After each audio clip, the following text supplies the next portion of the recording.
a partir do versículo 1, diz assim: e contou-lhes também uma parábola sobre o dever de orar sempre e nunca desfalecer. A parábola sobre o dever de orar sempre e nunca desfalecer. Dizendo: havia numa cidade um certo juiz que nem a Deus temia, nem respeitava homem algum. Havia também naquela mesma cidade uma certa viúva, e ia ter com ele dizendo: faze-me justiça contra o meu adversário. E por algum tempo não quis, mas depois disse consigo: ainda que não temo a Deus e nem respeito os homens, todavia como esta viúva me molesta, hei de fazer-lhe justiça, para que enfim não volte e me importune muito. E disse o Senhor: ouvi o que diz o injusto juiz? E Deus não fará justiça aos seus escolhidos, que clamam a Ele de dia e de noite, ainda que tardio para com eles? E digo-vos que depressa lhes fará justiça. Quando, porém, vier o Filho do Homem, porventura achará fé na terra? Amém? Feche os olhos, vamos orar. Senhor, fale conosco nesta noite. É o momento da palavra ser ministrada. Revela, Senhor, o teu querer, a tua vontade às nossas vidas. Nos dê um perfeito entendimento desta palavra, Senhor, e nos abençoe. Abençoe quem assiste esse culto, Senhor. Graças te damos em nome de Jesus. Amém. Você pode aplaudir Jesus bem forte, glória a Deus.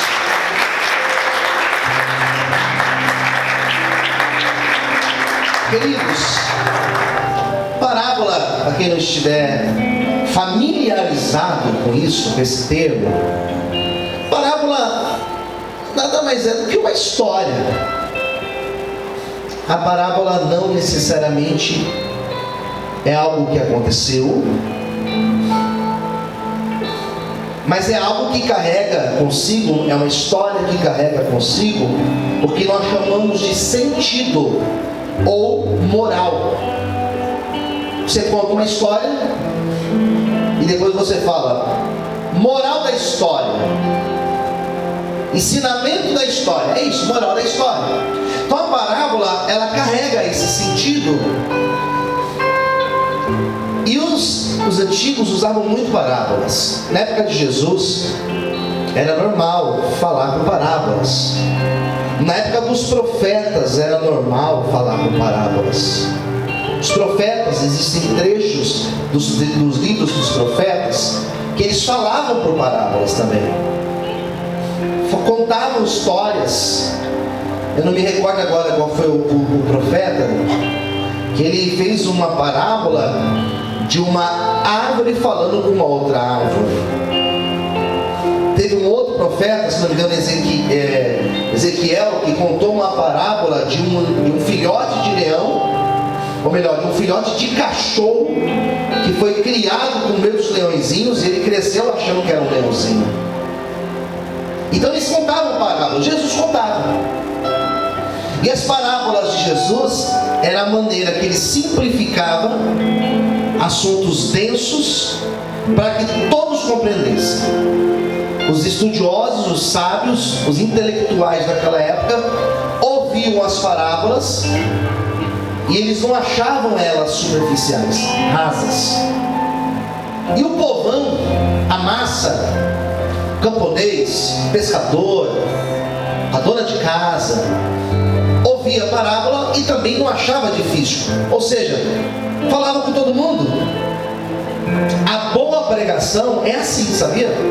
Um bom pregador, ele prega para um público misto, diverso, e o intelectual ouve e não acha raso, e o simples ouve e entende, compreende o que ele diz. Esse é o bom pregador. O bom orador faz isso. O político que sabe se expressar bem com as palavras, ele fala com todos. Esse é o político, né? Jesus falava com todos. Então ele ia contar contar uma parábola, ele pegava coisa simples, semente. Vou contar uma parábola para vocês da semente. Vou contar a parábola para vocês da pesca. Todo mundo entendia? Vou contar uma parábola para vocês da pérola. Vou contar a parábola para vocês. Ele ia contando da ovelha perdida. Ele ia contando, todos compreendiam o que ele queria dizer. Essa parábola aqui, queridos, porque geralmente ele contava a parábola e no final ele explicava. Foram poucas que ele não explicou no final. Exemplo, a parábola do semeador. Saiu homens lançando a semente, uma parte caiu na beira do caminho, as aves vieram e comeram, outra parte caiu entre as pedras, raiz não deixou, as pedras não deixou criar raiz, secou, morreu. Outra parte caiu no meio dos espinhos, até cresceu, mas os espinhos sufocaram, morreu. E a outra caiu na boa terra, produziu 100, 60 e 30 por um. Ele não explicou o sentido. Os discípulos chegaram em casa e perguntaram: Senhor, conta pra gente, explica melhor, que conversa foi aquela do semeador? E Jesus explicou para eles. Essa parábola, ele começa no contrário. Ele começa contando a moral. Ele começa contando o propósito da parábola. Versículo 1: vou contar para vocês uma parábola sobre o dever de orar sempre e nunca desfalecer. Diga comigo: orar sempre, e nunca desfalecer. Ele já contou a moral. O que vocês vão ouvir agora é sobre orar sempre e nunca desfalecer. Só que ele contou essa parábola depois de ter contado uma outra coisa. Ele contou essa parábola depois de uma pregação. Ele fez uma baita pregação, e depois dessa baita pregação ele contou a parábola. Então não é por acaso. Qual foi a pregação que ele fez? Ele fez uma pregação falando sobre a segunda vinda.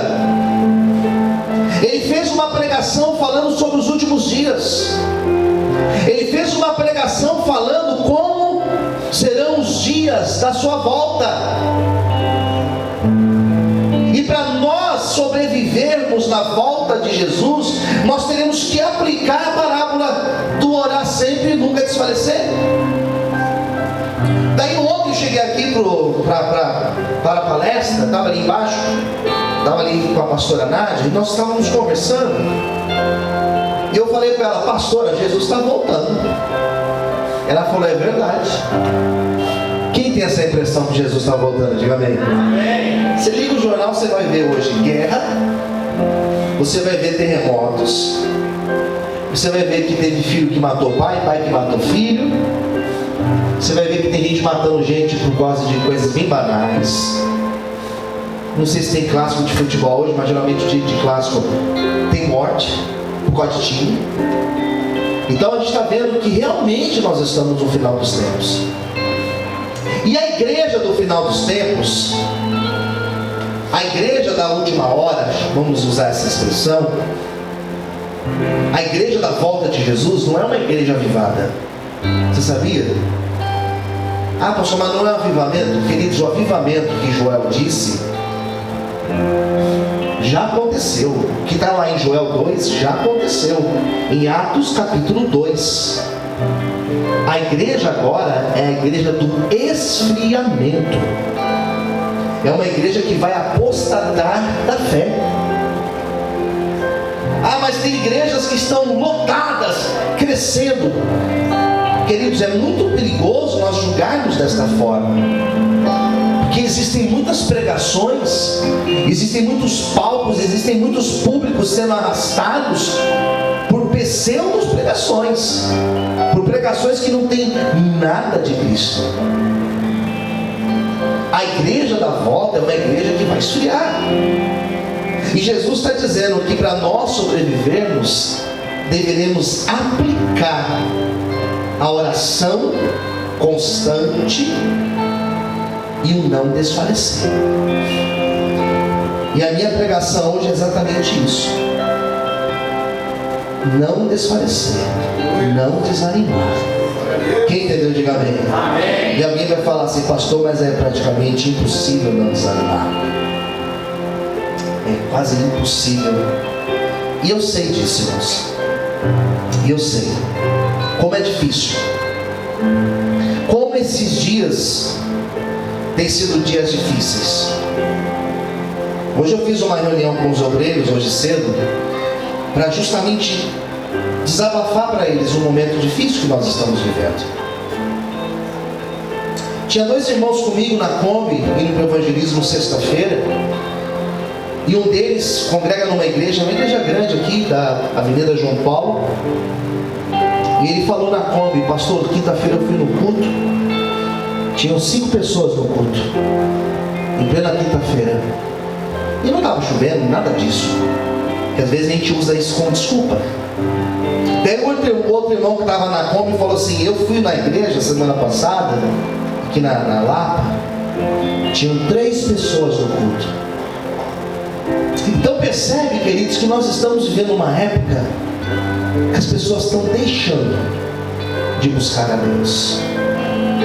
Parece que não, mas infelizmente é algo que nós temos percebido.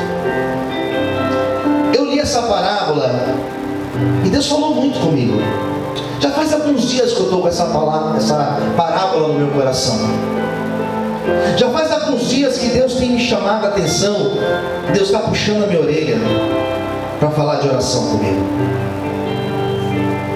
E quando Deus me deu essa palavra, eu sinceramente eu fiquei muito constrangido, porque eu acredito que eu estou orando muito pouco. E quando eu me senti constrangido, Deus falou: essa palavra não é só para você, essa palavra é para a igreja, porque a minha igreja precisa orar mais. Quem está entendendo, diga amém. Pastor, mas eu oro, eu sou uma pessoa de oração. Tá, ótimo, que bom. Mas ainda você que tem o hábito da oração, ainda você que graças a Deus cultiva o hábito de orar, o hábito de tomar decisões e orar antes, o hábito de sair de casa e antes de sair de casa orar antes, você que tem o hábito de orar, de colocar as suas causas perante Deus através da oração, até você, essa palavra também é para você. E eu comecei a meditar nessa palavra, queridos, e geralmente as minhas pregações, geralmente ela tem 5 tópicos, 4, 5 tópicos, no máximo 5 tópicos. E eu comecei a anotar o que Deus foi ministrando no meu coração. 1, 2, 3, 4, 5. Eu falei: já deu, né? E Deus continuou falando comigo. Falei: 6, 7, 8, 9, 10. Falei: 10? Eu falei: ainda bem que é 10, né? Eu falo 5 de manhã e 5 à noite. Então essa palavra de hoje agora é diferente da palavra da manhã, porque Deus me deu essa direção sobre por que nós devemos orar sempre e não desfalecer. E a primeira coisa que eu quero falar com você nessa noite: você só vai conseguir, escuta, você só vai conseguir orar sem desanimar, se em primeiro lugar, que já é o 6º lugar, né? Mas em primeiro lugar, se você ficar atento aos detalhes que Deus for te mostrando. Deus dá sinais. Diga para quem estiver pertinho de você, diga assim: o nosso Deus, fala assim, Ele fala conosco através de sinais. E esses sinais, queridos, olhem para mim, esses sinais às vezes são pequenos, esses sinais às vezes são detalhes, são pequenos sinais, são pequenas coisas que Deus fala conosco. E é interessante porque ninguém sabe, é interessante porque ninguém está sabendo, é interessante que são detalhes pequenos ali que Deus vai nos dando, que se você prestar atenção, Deus vai falar com você. E esses detalhes que você começa a enxergar, esses sinais, vai te servindo de fôlego, vai te servindo de oxigênio, para você continuar clamando a Deus, para você continuar naquela rota que você está, naquela trilha que você está, porque Deus está dizendo para você: ei, você está no caminho certo. Você está no caminho certo. Esse sinal é Deus dizendo para você: você está certinho, pode continuar, porque é por esse caminho mesmo. Quando você tem o sinal de Deus na tua vida, isso é fantástico, querido, porque quando Deus fala com você, você tira a dúvida, você tira o medo, e você insiste, e você persevera, porque você sabe que Deus está dizendo: continua, porque eu estou contigo, pode continuar. E Deus, preste atenção, Ele vai começar a te dar sinais, Ele vai começar a te dar direções pequenas, mas Ele vai te direcionar dizendo: continue, continue, está chegando, vai dar certo, eu estou contigo, continue. Deus vai te dar sinais, aleluia. Você pode aplaudir ao Senhor por isso, aleluia, aleluia. Hoje cedo eu falei, um dos tópicos que eu citei foi que é muito perigoso falar sobre perseverar, sobre perseverança, né? Sobre insistir. É difícil falar isso, porque é uma linha muito tênue. Porque às vezes nós precisamos insistir, perseverar, só que existem situações que não tem que perseverar, tem que abrir mão. Quem entendeu, diga amém. Será que eu estou... Daí tem aquela dúvida, né? Será que eu estou perseverando em algo que Deus não está no negócio, pastor? Nunca viu essa dúvida? Será que eu estou insistindo em bater numa porta que Deus não vai abrir nunca? Eu estou aqui perdendo tempo batendo na porta. E aí? E aí que entra o sinal. É aí que entra o discernimento. É aí que você vai orar e Deus vai falar no teu coração: continua. Tá difícil, mas eu vou dar para você. Amém? Às vezes nós insistimos em coisas que Deus falou: já mandei você soltar, é por tua conta. Daí tem que ter discernimento. A mulher da parábola era viúva, sozinha, bateu na porta do juiz dizendo: faça justiça por mim contra o meu adversário. E o juiz falou assim: vai embora, não vou fazer nada por você. Só que dentro dela, Deus falou no coração dela: continue batendo, continue clamando. Posso ouvir um amém, queridos? É isso que nós precisamos entender. É essa oração que nós precisamos fazer. É esse clamor: Deus, e aí? Insisto, eu abro mão. E quando você ora desta maneira, pedindo a direção de Deus, Deus não vai te deixar confundido. Por isso que a palavra de Deus ela é comparada em textos como no Salmo 119 como luz. A palavra de Deus ela é luz para o teu caminho. Deus vai direcionar você, Deus vai mostrar o caminho para você. A palavra de Deus será o sinal dele para a tua vida, em nome de Jesus. Quantos podem aplaudir ao Senhor por isso? Aleluia, glória a Deus.